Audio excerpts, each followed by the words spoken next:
Welcome back, one and all, to the spookiest season of the year. Crisp autumnal magic is in the air, the moon is bright, the wind is howling, and it's the perfect time to dive into one of the most iconic Halloween monsters, the werewolf. Somewhere in the shadowy liminal space between animal and human, while the werewolf is simple on paper, if we take a closer look, we find a surprisingly complicated mess of tropes and existential questions about the nature of humanity itself, all tangled up in an oddly flexible figure that's filled a lot of roles over time. Now, werewolves, like vampires, are broadly common knowledge in modern pop culture, but their specific mechanics vary a lot depending on who you ask and who's writing them. Werewolves have a lot of associated tropes, but not a lot of internal consistency, which makes it a little difficult for me to give a snappy one-line definition we can work off of. The one consistent through line is that werewolves are humans who sometimes transform into something like a wolf. Some versions of werewolves transform exclusively during the full moon, triggered by moonlight, while some can transform whenever they want, and some can choose to transform except on nights of the full moon when they're forced to. Some turn into mindless monsters, while others stay totally coherent and in control. Some turn into full-on wolves, while some take a hybrid humanoid form instead. Sometimes being a werewolf is a transmissible curse that functions like a bloodborne disease transmitted by bite, and sometimes it's hereditary or done by magic or artifacts. Sometimes werewolves are practically unkillable except with specific weaknesses like silver or wolfsbane, but sometimes a regular bullet will do the job. And that's not even touching on the low-calorie werewolf tropes that get used in broader media, like giving characters wolf-like traits like fangs and claws, enhanced senses, social pack dynamics, and certain NSFW qualities that form the backbone of an entire genre of erotica I regrettably now know exists. But we've seen this kind of inconsistency before. Frankly, it's much more common for pop culture staples like these to have lots of internal variation than for them to have some kind of rigid canon defining how everything works. Fittingly, for creatures of such fundamental transformation, the werewolf has changed a lot over time. Today, let's trace that evolution and explore how the modern werewolf gradually took form. Now, like I said, it's not exactly easy to nail down what should and shouldn't constitute a werewolf. If we work on the popular modern full moon and silver weakness version, there are no werewolves before 1940. And even if we try broadening it to person who turns into a wolf, technically there's only a handful of werewolves after 313 CE. So let's loosen the definition significantly and just start looking for anything that kinda looks like a person who turns into a wolf. We get a couple promising candidates in ancient Greece and Rome. In Herodotus' Histories, a record of local culture and history written back in the 400s BCE, Herodotus describes the Neroi, a tribe he locates around northern Ukraine who supposedly transform into wolves for a few days every year before changing back. Virgil's Eclogues, around the turn of the millennium, feature a character named Morris who uses baneful herbs to turn himself into a wolf, and a few decades later we get another casual werewolf in Petronius' Satyricon, where a character recounts a nighttime journey he took with a soldier who he later discovered was a werewolf. The soldier snuck off on his own, stripped naked, peed in a circle around his clothes to turn them to stone, then transformed into a wolf and ran off to kill some sheep. Ovid's Metamorphoses, right around the aughts CE, recounts the tale of King Lycaon of Arcadia, who tests Zeus's omniscience by killing someone, either a hostage or his own son, and serving him for dinner. As punishment, Zeus transforms him into a wolf. That's all Ovid has to say about it, but we're going to be hearing a lot more about Lycaon from now on, and about 100 years later, Pausanias' Descriptions of Greece featured a more detailed version of the story, wherein King Lycaon founds the city of Lycosura on the mountain Lycaeus, founds the Lycaean Games, and gives Zeus the new epithet Lycaeus, which, for translation, is basically King Wolf founds Wolf City on Wolf Mountain and starts the Wolf Games in honor of Wolf Zeus. Ah, Latin. Wonder what the twist is. Now, according to Pausanias, Lycaon was a contemporary of Cecrops, ancient mythical founder king of Athens, and that back in these days, humanity was kind of re-evaluating how to worship their gods. Cecrops had made the wise decision to pull back on the whole human sacrifice dealio, but Lycaon apparently decided to double down and honored Zeus Lycaeus by straight up killing a baby. Zeus didn't like that very much and turned Lycaon into a wolf as punishment. Pausanias thinks this is 100% believable and historical, but expresses skepticism about a follow-up piece of folklore that attests that every year at the Lycaean Games, someone is transformed into a wolf, but transforms back if they avoid eating any people for the next 9 years. Pausanias thinks that's just silly, but that first wolf thing was totally real. He's not the only historian to be selectively skeptical. A few decades earlier, Pliny wrote his Natural Histories in an attempt to write down the entire body of human knowledge all in one place, and in it, he laid out a somewhat different werewolf setup, though this one is also supposedly set in Arcadia. Pliny says there's a tradition in Arcadia where a young man is chosen by lot to dump his clothes and swim across a swamp, at which point he'll transform into a wolf. He'll then spend 9 years as a wolf, and if he avoids eating any people in that time, he'll be able to swim back across the swamp to turn back. Pliny also mentions the whole Festival of Zeus Lycaeus thing and brings up an actual historical dude, Demanitus, who was supposedly transformed into a wolf at a sacrifice to Zeus Lycaeus, spent 9 years as a wolf, turned back, and went on to become an Olympic prize-winning boxer. Forget doping scandals. From now on, this is the only sports controversy I care about. Now, at this point, we've got some pretty recurring themes. There's some variation. Some of these werewolves are transforming at will or with the use of magic herbs, but most of these stories involve the transformation being some kind of divine punishment, usually from Zeus, and a very specific 9-year timeline of being stuck as a wolf before changing back in the 10th year, and only if the werewolf didn't hurt anyone, making the whole thing functionally a test of character. These werewolves also unilaterally turn into proper wolves, no wolf-man hybrids in sight. And that is pretty much the Roman consensus on werewolves until around 313 CE, when a funny thing happened. Emperor Constantine started to think this hot new Christianity thing was sounding pretty sweet and decided to pump the brakes on oppressing them and look into joining them instead. Now around 410 CE, another funny thing happens. Rome gets sacked by the Visigoths. This bums out the Romans in general, especially the Roman Christians, several of whom worry that this sudden spate of bad luck might be divine punishment for their conversion. Sensing unrest, Bishop Augustine of Hippos decided to assuage those fears by writing The City of God in 426, which surprisingly has a lot to say about werewolves. See, at the time, everyone kind of just believed werewolves existed. It was one of those common knowledge things. But believing in werewolves had been deemed unchristianly, since a werewolf was presumably not transformed by God and thus shouldn't be able to transform at all because that would require power that only God has. This is going to be a recurring problem for the burgeoning religion, and Augustine decides he's the man to tackle it. He brings up several now familiar bits of werewolf lore, the Arcadian swamp, Demanitus the boxer, all that good stuff. Augustine admits that categorically denying these claims is kind of tricky because there are plenty of people who will swear on their lives that they either saw a werewolf, know someone who saw a werewolf, or even are a werewolf. Augustine thinks this is all pretty stupid and frankly impossible, but struggles to reconcile this with the fact that through God all things are possible, and the big man has a habit of working in mysterious ways. The implication is that a werewolf could exist, but only if God was cool with it. Augustine does think, however, that the idea of a human physically transforming into a wolf is impossible. What Augustine does think is possible is that a person could be put into a deep magical trance, their dream self could be extracted from their body, magically transformed into a wolf easily because it's just a dream, and then phantasmally projected out into the real world where other people can see it. I love a simple solution. Believe it or not, this hot take basically turned into the official church doctrine on how werewolves worked. They weren't actually werewolves, they were just hallucinating so hard that everyone else started hallucinating too. Now, perhaps unsurprisingly, the official Christian stance on werewolves didn't actually matter all that much to most people, even after the broader Christianization of Europe. Plenty of the werewolf literature from this era has almost nothing to do with whether believing in werewolves is technically heresy or not. For instance, in 1188 CE, Archdeacon Gerald of Wales writes the Topographica Hibernica, an account of the landscape of Ireland that includes an anecdote about a priest who encounters a wolf in Ossory who can speak and tells him he's really a human and that his people were cursed for disrespecting a saint, so that every 7 years, 2 of them have to take the form of wolves for the next 7 years, changing back if they manage to survive. He asks the priest to help his companion, a sick she-wolf who wants to be given her last rites before she dies. The priest reluctantly obliges, and the author contemplates the ethics of the whole situation, bringing up Augustine's assessment of the whole transformation versus illusion dilemma and concluding that God could totally make a werewolf in the same way he could make Lot's wife into a pillar of salt or water into wine. Gerald briefly considers where transubstantiation fits into this and decides it's probably safest not to touch that particular theological mess, which is honestly hilarious. On a similar note, the Norwegian text King's Mirror in 1250 tells that when St. Patrick came to Ireland to try and convert the locals, he was met with particularly ferocious opposition from one clan in particular, who drowned out his sermons by howling like wolves. Angered, St. Patrick prayed for God to punish them, and apparently the big man decided to approve the werewolf thing just this once, because the clan is cursed to turn into man-eating wolves every 7 years. Both of these stories seem to tie into the werewolves of Ossory, a supposed lineage of people descended from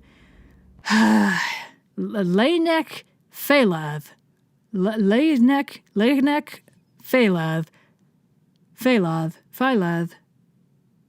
Guys, I'm really sorry. I looked up how to pronounce this, and there is literally no pronunciation guide for this anywhere on the internet. Normally, there's something, but Laenek Felath is the one guy who's got no pronunciation guide online. Okay, he's described in The Fitness of Names as a man who could turn himself into a wolf and would go hunting with his family, and he later produced a whole line of people who could turn into wolves whenever they wanted. It's interesting to note that the Irish text about this frames the transformation as voluntary, while the Welsh and Norwegian versions make it a curse as punishment for defying the Christian God. Now at this point, werewolf lore has shifted a bit. The classic version, person who can turn into wolf, still exists, but because of Christianity's fundamental beef with the base concept, wherever those werewolf stories bump up against the spread of Christianity, they get reworked to fit. In this this model, werewolves can only exist as illusions or divine punishments. The 10 to 1200s breaks this rule with a few explicitly heroic werewolves, most of which follow one plot structure. The anonymous Breton Lay of Melian and the poem Bisclevret, written by Marie de France, both pop up in the 11th century and describe a heroic warrior and friend of the king who is secretly able to transform into a wolf, but can only change back if he has access to his clothes or a magical artifact. His wife learns of this, traps him in wolf form, and runs off with another man. The werewolf, stuck as a wolf, eventually finds his king, who finds this mysteriously tame wolf strangely endearing and fiercely loyal, so the wolf becomes the king's constant companion until he eventually encounters his wife and her new husband, attacking them and forcing them to confess the truth to the king. The werewolf is restored to human form and everyone winds up happy. In Bisclevret, the werewolf is just some cool baron guy, but in the Lay of Melian, the werewolf is an Arthurian knight and the king is King Arthur. Another French poem from this era, Guillaume de Palerme, I'm also saying that wrong, features a similar werewolf in a supporting role. He's been trapped in wolf form by his stepmother and helps the heroes, who in turn help him win back his kingdom and get him changed back. Now, werewolves are broadly notably absent from most Norse and Scandinavian literature, unless you kind of stretch the definition of werewolf to include person who wears a wolf pelt and acts like a wolf without actually transforming, but there's a pretty classic werewolf story buried in the 13th century Volsunga saga, where two characters find enchanted wolf skins that turn them into wolves until they manage to remove them. The werewolves in this era strike an odd balance. It's not consistent whether or not their transformation is a curse, even in the space of a single story. These werewolves often initially transform willingly, but are then trapped and can't freely change back. They're all intelligent, and several are surprisingly heroic, although Melian does kill a bunch of people while he's a wolf, so it's not like they're strictly unproblematic. At least in Britain and France, being a werewolf seems to just be a thing that some people are. A surprisingly neutral and even positive framing for such a generally loaded concept. But unfortunately, the fun times screeched to a halt in the late 1400s. The problem is, while it might have been the official church doctrine that werewolves were ultimately mostly fictional and/or harmlessly delusional, the actual beliefs people generally held got a little bit contradictory. Since the root doctrine was the idea that it was impossible for people to derive real power from pagan sources because capital G God was the only real God, it followed that it was heretical to believe that anything pagan could have real magic behind it. In 785, the Council of Paderborn made it actually illegal to accuse anyone of witchcraft because good Christians didn't believe in witchcraft. This changed at the end of the medieval period, where witchcraft was recharacterized as a form of heresy and thus both dangerous and deserving of capital punishment, which was really catalyzed in 1486 with the publishing of the infamous Malleus Maleficarum. You may have heard of this book as the Hammer of Witches, almost single-handedly responsible for kicking off the witch hunts and, by extension, the brutal and tortuous deaths of something like 30,000 innocent women, conservatively, and something on the order of 10,000 innocent men. And you might have entertained the idea that the dude who wrote it maybe didn't have the healthiest attitude towards women overall, and you would not believe how right you were. To make a very long story short, the year is 1485, the place is Innsbruck, Austria, and newly arrived churchman Heinrich Kramer is already having some serious problems with Helena Schuberin, a local woman known for having opinions and being unafraid to share them, which is always a dangerous combination. Helena is deeply unimpressed with Kramer, calling him a bad monk and in league with the devil, and refusing to go to his sermons because of his absolutely rancid vibes. Kramer responds by putting her on trial for witchcraft. Helena is found innocent, in large part because Kramer is obviously obsessed with her, and the bishop ends up calling him out for his wildly unfounded claims and tells him to back off. Helena moves on with her life, and Kramer does not, haunting the city for the following year, investigating witches and stalking Helena until the bishop finally kicks him out. Kramer responds by writing the Malleus Maleficarum, a book about how women are super incredibly evil and in league with the devil and need to be tortured and killed about it as quickly as possible. Judge Claude Frollo wishes he had what this guy had. The text was described by contemporary theologians as unethical, illegal, and actively heretical, but it was unfortunately very influential on account of being 98% fear-mongering by volume, which has a very high success rate at convincing people to do terrible things. Despite the controversy of the text within the church and the fact that from the moment it was published, people realized it was going to hurt a lot of innocent people, Kramer still managed to sway public opinion and stoke terror that witches were very real and very powerful and had to be stopped at any cost, especially if that cost was torturing and killing a lot of women. Man, I am just so disappointed to learn that the inventor of the witch hunt was a terrible person. It's just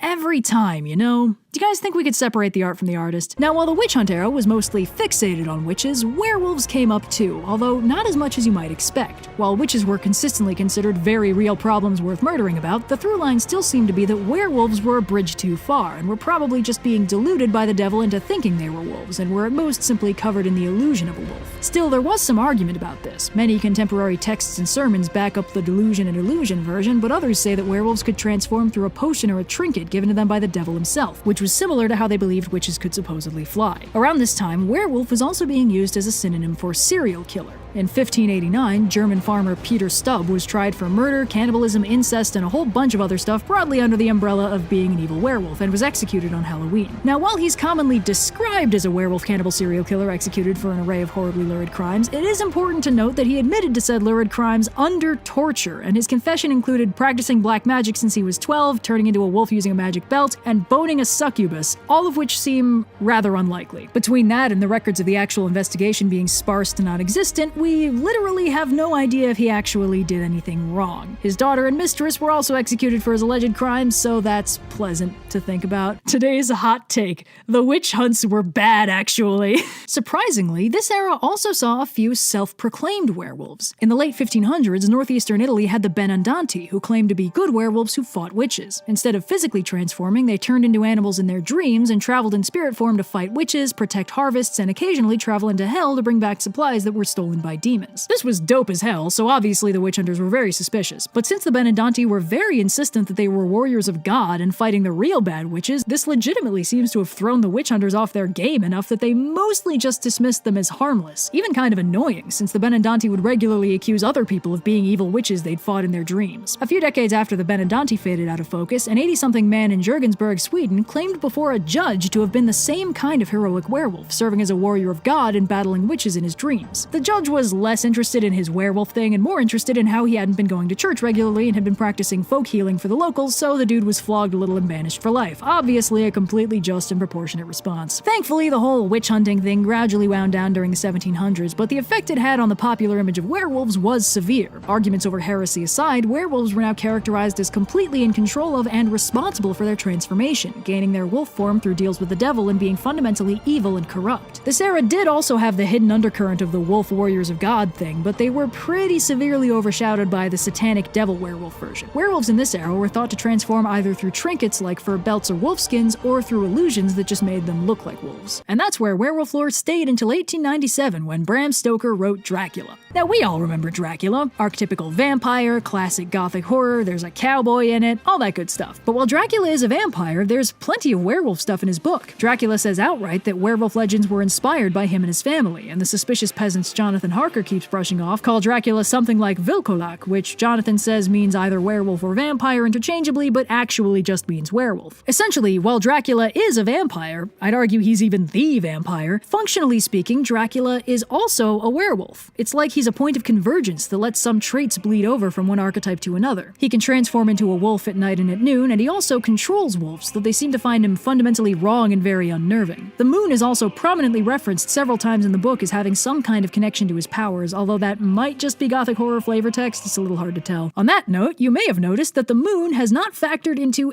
any of the historical werewolves we've dealt with till now. And there's been another popular modern werewolf trope conspicuously absent: the idea of lycanthropy as a transmissible ailment. Cursed or not, none of the werewolves we've talked about so far have been contagious. But after Dracula and his charming habit of cursing people by biting them, that changes. In 1935, we get Werewolf of London, the first surviving Hollywood movie to feature a werewolf, in which the protagonist is bitten by a werewolf and over the 3 nights of the full moon transforms into a surprisingly dapper wolfman that, despite his best efforts, murders uncontrollably until he's shot and killed by a policeman in the finale. This theme pops up again in 1941's The Wolfman, the movie that really solidified the modern image of a werewolf. Another one transformed by bite, affected by the full moon, and this time vulnerable to silver, another new addition to the lore courtesy of Hollywood. These movies also feature humanoid werewolves rather than full transformations into quadrupedal wolves, possibly for special effects practicality reasons. After The Wolfman, werewolves got locked into pop culture as tragic, cursed monsters, transforming by the full moon into wolfman hybrids and functionally unstoppable except by silver. A trait which, fun fact, was given some retroactive legitimacy in the 1940s when French author Henri Porat wrote a somewhat fictionalized retelling of a real historical thing that happened in 1764. A series of deadly animal attacks terrorized the French province of Givaudan. Now, what most likely happened was that there were several wolves or wolf-coyote hybrids or other canine critters in the area. They were hungry, they occasionally attacked, and they were gradually whittled down by hunters until the last one was killed in 1767. What people thought was happening was that there was one unkillable beast of Givaudan they kept hunting and killing, and it kept coming coming back for more. Witnesses also insisted it was like a wolf, but not a wolf, which, real talk, is one of my favorite horror tropes. I love it when the only way people can describe something is by listing the familiar things it's not. Anyway, the beast was finally killed in 1767 by a local hunter, Jean Chastel, using what were, by all accounts, perfectly normal bullets and a perfectly normal gun. Well, Perrot's version is a bit more spiced up than that. Perrot attributed Chastel's final victory over the beast to silver medallions of the Virgin Mary that he melted down into silver bullets with which to finally slay the creature. Since he was writing this in 1946 and the Wolfman had come out in 1941, this definitely didn't originate the idea of werewolves being vulnerable to silver bullets, but it certainly helped reinforce it and add a veneer of legitimacy to the idea by giving it some retroactive historical clout. Now, before we get fully into the modern werewolf, there's one very important facet of their characterization that we have completely neglected, namely actual wolves. The pop culture interpretation of the werewolf is naturally going to heavily rely on the pop culture opinion of wolves in general, and until fairly recently, that opinion was not good. There's been a handful of heroic wolves in folklore. The she-wolf that raised Rome's founders Romulus and Remus is probably the most well-known example, but for the most part, wolves in folklore are bad news. Wolves in sheep's clothing, the boy who cried wolf, the big bad wolf, Aesop's fables about shepherds trusting wolves. Wolf was practically fable shorthand for villain. When English colonists first came to the Americas, wolves had been extinct in England for over a century, but were alive and well in North America. And much like the other native inhabitants of the continent, the colonists wanted them gone. Wolves were scary, and for those new settlers, they also presented a broader threat, not because they were attacking them, but because they attacked their livestock, which was usually big, dumb, slow, and already caged for their convenience. With starvation already a very real threat for the colonists in those early years, this immediately put wolves pretty high on their shit list and inspired the first of many extermination campaigns, which are exactly as bad as they sound. See, back in ye olden times, Joe Colonizer wasn't exactly familiar with the concept of a trophic cascade and assumed most problems were simple and self-contained and could be easily solved by simply killing everything involved. Until the early 1900s, the actual stated goal of this push was to drive wolves to extinction. Now, the fact is, wolves are not really all that dangerous to humans most of the time. Wolves basically don't attack humans unless they're sick or starving, or they've been habituated to lose their wariness of humans, and wolf packs usually top out around 8 members, most of them not even adults. But if there's one thing we know about horror, it's that humans fear the unknown, and after those first few extermination campaigns, wolf encounters were rare enough that they were almost completely unknown to your average Joe Colonizer, both because their numbers were dropping and because wolves were hiding from humans more. And now that wolves were more elusive, they were more unknown, and thus way scarier. In the 1700s and 1800s, stories about wolf attacks got exponentially more sensationalized. Wolves weren't just hungry and dangerous, they were also morally evil and actively treacherous somehow. Stories of wolf attacks wouldn't just involve dozens of wolves, but massive packs of hundreds of starving creatures all hell-bent on hunting down innocent mothers and children in the snow. Some contemporary natural histories even insisted that wolves reproduced unnaturally quickly, and only constantly murdering them was keeping their numbers down. This frankly ridiculous swath of misinformation was finally undercut ever so gently in 1944 when American wildlife biologist Adolph Murray decided to actually try studying the darn things in the wild. He found that wolves don't see humans as prey and actively avoid them whenever possible, that wolf packs usually stay small because they're too territorial to form large groups, and most importantly, that wolves are actually good for prey populations in the wild by keeping their numbers manageable, preventing overgrazing and subsequent starvation from the environmental damage. This didn't reverse the wolf's bad rep overnight, but it definitely flipped the narrative. By 1973, the Endangered Species Act declared that maybe genociding an entire species just because we don't like them is bad actually, and introduced actual legal protections for wolf populations that had been whittled down to almost nothing. This decision was not unilaterally popular because 400 years plus of bad press doesn't just disappear overnight and some people really like shooting wolves, but it was a good step. This also led to a preliminary look into how wolves socialize, leading to the whole alpha wolf concept, which was, fun fact, misleading enough that the same researcher who popularized it later disowned it, because the idea that some wolves were alphas implied a strength-based dominance hierarchy and some kind of fundamental alpha trait that made some wolves better than others, where in actuality the observed pack alpha wolves were literally just the parents of the rest of their pack, in charge not because they were powerful and dominant, but because they were mom and dad. Then in 1995, wolves were reintroduced into Yellowstone, giving them a protected area to repopulate and avoid getting shot in, and by all accounts, that's going really well. Now obviously, wolves aren't,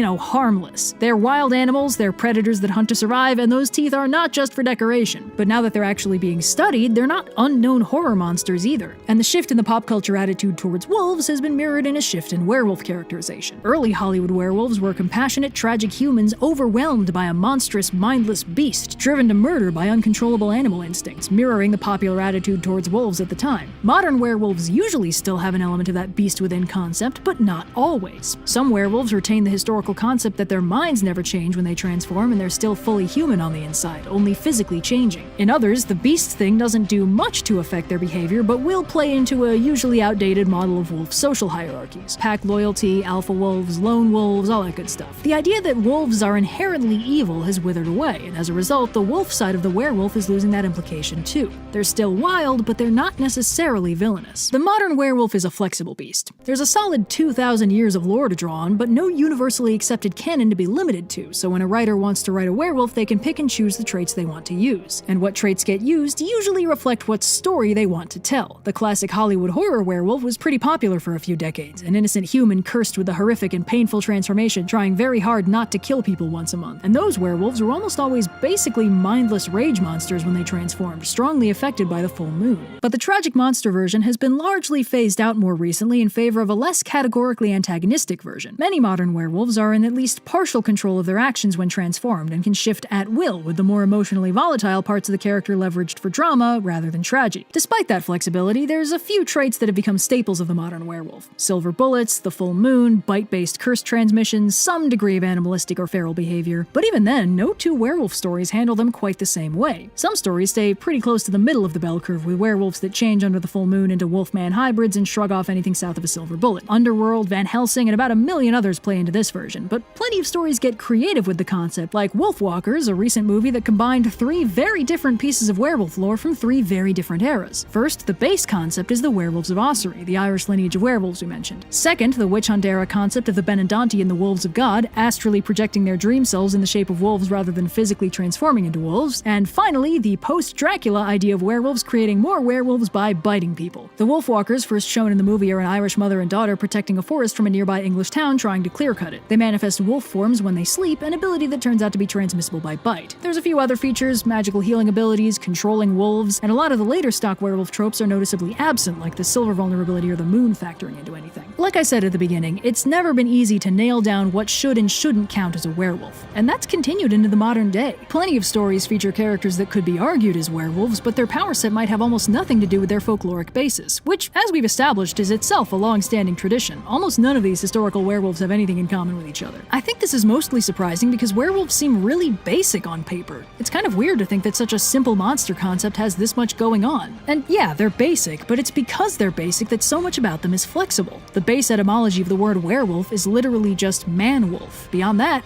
anything goes. What makes the man-wolf a man-wolf? What connects the man and wolf? Is it a divine punishment, a magical disease, a bond with the changing face of the moon, an artifact infused with wolfness, a simple magical quirk of the bloodline? How do the man and the wolf interact? Are they at odds? In sync? At war? Is the man lost in the wolf? Is the wolf just another side of the man? Is the wolf the man's shadow? Is the wolf the man's freedom? The nature of the werewolf is defined by their duality, but what exactly that duality means is completely up to the storyteller. And that is why werewolves are objectively cooler and more interesting than vampires. Yeah, I said it. It's about time someone did. Hope you got your things together. Hope you are quite prepared to die. Looks like we're in for nasty weather. One eye is taken for an eye. Well, don't go around tonight. Well, it's bound to take your life. There's a bad